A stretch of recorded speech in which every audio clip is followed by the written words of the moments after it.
അസ്സലാമു അലൈക്കും വറഹ്മത്തുള്ളാഹി വബറകാതുഹു. അശ്ശമാഇലുൽ മുഹമ്മദിയ ഹദീസ് നമ്പർ 9. അൻ ജാബിർ ഇബ്നു സമുറത്ത റളിയല്ലാഹു അൻഹുമാ,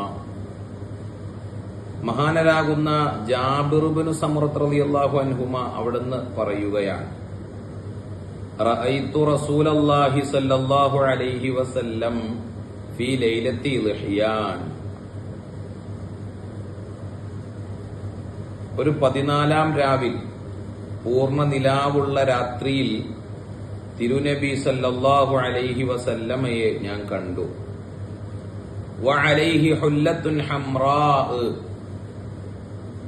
അവിടുന്ന് ചുമന്ന വരകളുള്ള വസ്ത്രങ്ങളാണ് ധരിച്ചിരിക്കുന്നത്. ജോഡി വസ്ത്രം വരകളുള്ളതാണ്. ഫജഅൽതു അൻളുറു ഇലൈഹി വ ഇലൽ ഖമരി, ഞാൻ തിരുനബി സല്ലല്ലാഹു അലൈഹി വസല്ലമ തങ്ങളിലേക്കും ചന്ദ്രനിലേക്കും മാറി മാറി നോക്കി. ഫലഹുവ, അപ്പോൾ തീർച്ചയായും നബി സല്ലല്ലാഹു അലൈഹി വസല്ലം ഇൻദി അഹ്സനു മിനൽ ഖമരി, 14-ാം രാവിലെ പൂർണ്ണ ചന്ദ്രനേക്കാൾ ഏറ്റവും ഭംഗി എനിക്ക് അനുഭവപ്പെട്ടത് തിരുനബി സല്ലല്ലാഹു അലൈഹി വസല്ലം തങ്ങൾക്കാണ്. ഇത് മഹാനരാകുന്ന ജാബിർ ഇബ്നു സമുറത്ത റളിയല്ലാഹു അൻഹുമക്ക് മാത്രമുണ്ടായ അനുഭവം അല്ല, അവിടത്തേക്ക് സംഭവിച്ചത് അവിടെന്ന് പറഞ്ഞു എന്ന് മാത്രം. ഫഇന്ന ദാലിക ഇൻദ കുല്ലി അഹദിൻ ഖബ്ലഹു കദാലിക്, ബഹുമാനപ്പെട്ടവർക്ക് മുമ്പും അവിടത്തെ 14-ാം രാവിൽ ദർശിച്ചാൽ തിരുനബി സല്ലല്ലാഹു അലൈഹി വസല്ലമ തങ്ങൾക്കായിരിക്കും ആ പൂർണ്ണ ചന്ദ്രനേക്കാൾ ഭംഗിയുള്ളത്. ഇത് സഹാബത്ത് മുഴുവനും സാക്ഷ്യപ്പെടുത്തിയതാണ്. 10-ാമത്തെ ഹദീസ് മഹാനരാകുന്ന ബറാ ഇബ്നു ആസിബ് റളിയല്ലാഹു അൻഹുമ റിപ്പോർട്ട് ചെയ്യുന്നതാണ്. അകാന വജ്ഹു റസൂലില്ലാഹി സല്ലല്ലാഹു അലൈഹി വസല്ലം മിസ്ല സൈഫി,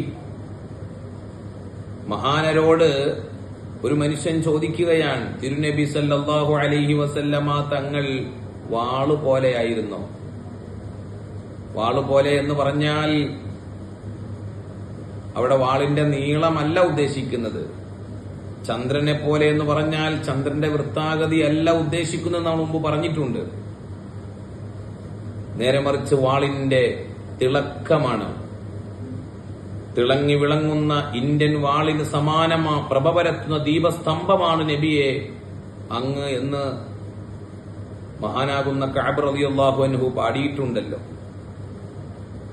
ബഹുമാനപ്പെട്ടവരോട് വാള് പോലെ തിളക്കമുള്ളതാണോ തിരുനബി സല്ലല്ലാഹു അലൈഹി വസല്ലമ തങ്ങളുടെ മുഖം എന്ന് ചോദിച്ചപ്പോ മഹാനരാകുന്ന ബറാ ഇബ്നു ആസിബ് റളിയല്ലാഹു അൻഹു പറഞ്ഞില്ല, അല്ല, ബൽ മിസ്ലൽ ഖമരി, ചന്ദ്രനെ പോലത്തെ പൂർണ്ണ ചന്ദ്രനെ പോലത്തെ പ്രഭയാണ് തിരുനബി സല്ലല്ലാഹു അലൈഹി വസല്ലമ തങ്ങളുടെ മുഖത്തിന്. അല്ലാഹു സുബ്ഹാനഹു വ തആല ആ സൗന്ദര്യം യഖ്ലത്തിലും മനാമിലും ആസ്വദിക്കാൻ, ജന്നാത്തുൽ ഫിർദൗസിൽ ഹബീബായ തങ്ങളോടൊപ്പം ഒരുമിക്കാൻ നമുക്ക് ഭാഗ്യം നൽകട്ടെ. അസ്സലാമു അലൈക്കും വറഹ്മത്തുള്ളാഹി വബറകാതുഹു.